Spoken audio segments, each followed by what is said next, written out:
అంతర్జాతీయ వేదికలపై అప్పుడప్పుడు అరుదైన సన్నివేశాలు జరుగుతూ ఉంటాయి. అవి ప్రపంచానికి బలమైన సందేశాన్ని పంపిస్తాయి. ఇప్పుడు చైనాలోనూ అలాంటిదే జరిగింది. షాంఘై సహకార సదస్సుకు హాజరైన తర్వాత భారత ప్రధాని మోదీ, రష్యా ప్రెసిడెంట్ పుతిన్ మధ్య ఇంట్రెస్టింగ్ మీటింగ్ జరిగింది. 45 నిమిషాల పాటు వాళ్ళిద్దరూ కారులోనే మాట్లాడుకున్నారు. ఇదే ఇప్పుడు ప్రపంచవ్యాప్తంగా బిగ్ టాపిక్గా మారింది. అసలు మోదీ, పుతిన్ దేని గురించి చర్చించి ఉంటారు?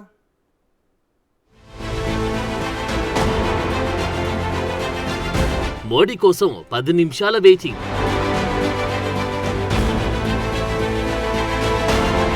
కారులోని 45 నిమిషాల పాటు చర్చలు.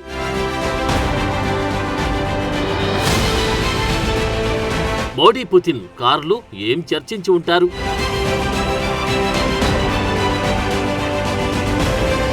ఇండియా రష్యా సంబంధాలు ఎలా ఉంటాయో, రెండు దేశాల మధ్య సహకారం ఏ స్థాయిలో ఉంటుందో ప్రపంచ దేశాలకు బాగా తెలుసు. దీనిని మరింత బలంగా చాటేందుకు భారత ప్రధాని మోడీ, రష్యా ప్రెసిడెంట్ పుతిన్ మధ్య ఇంట్రెస్టింగ్ మీటింగ్ ఒకటి జరిగింది. షాంఘై సహకార సదస్సు వేదిక నుంచి ప్రెసిడెంట్ పుతిన్, పీఎం మోడీ ఇద్దరు ఒకే కారులో ప్రయాణించారు. ఎస్సీఓ మీటింగ్ వేదిక నుంచి ద్వైపాక్షిక సమావేశం జరిగే హోటల్ కి మోడీతో కలిసి వెళ్లాలనుకున్నారు పుతిన్. అంతేకాదు, ప్రధాని మోడీ వచ్చేదాకా పుతిన్ దాదాపు 10 నిమిషాల పాటు వెయిట్ చేశారు. తర్వాత ఇద్దరు నాయకులు కారులో ప్రయాణిస్తూ వివిధ అంశాలపై సంభాషించారు. ద్వైపాక్షిక సమావేశం జరిగే హోటల్ దగ్గరకు చేరుకున్న తర్వాత కూడా ఇద్దరు నేతలు మరో 45 నిమిషాల పాటు కారులోనే గడిపారు. దీని తర్వాతే పుతిన్, మోడీ పూర్తి స్థాయి ద్వైపాక్షిక సమావేశాన్ని నిర్వహించారు. ఇదొక గంటకు పైగా కొనసాగింది.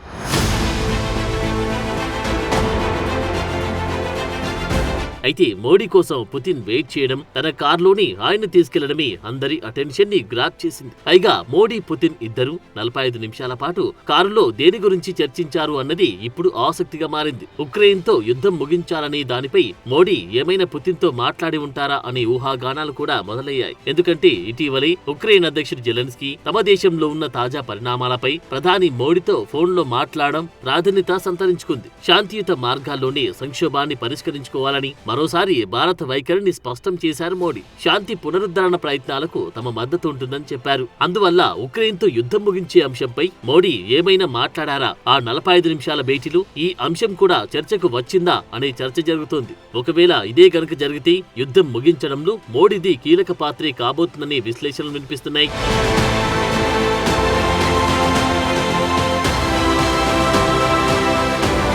ఇక మోడీ, పుతిన్ ఒకే కారులో ప్రయాణించడం వాళ్ళిద్దరి మధ్య ఉన్న స్నేహానికి, రాజకీయ పరమైన సాన్నిహిత్యానికి నిదర్శనంగా కనిపిస్తోంది. ఇది కేవలం ఓ ప్రయాణం కాదు. భారత్, రష్యా మధ్య నెలకొన్న సంబంధాలు ఏ స్థాయిలో ఉన్నాయో చాటి చెప్పే బలమైన రాజకీయ ప్రకటనగా చెబుతున్నారు. కారులో ప్రయాణించిన సమయంలోనే కాదు, తర్వాత జరిగిన ద్వైపాక్షిక సమావేశంలోనూ ఇద్దరు నేతలు కీలక అంశాలపై చర్చించారు. రష్యా నుంచి భారత్ చమురు కొనుగోళ్లు, ఇంధన రంగంలో సహకారం, వాణిజ్య సంబంధాల బలోపేతం లాంటి ఆర్థిక అంశాలపై చర్చించారు.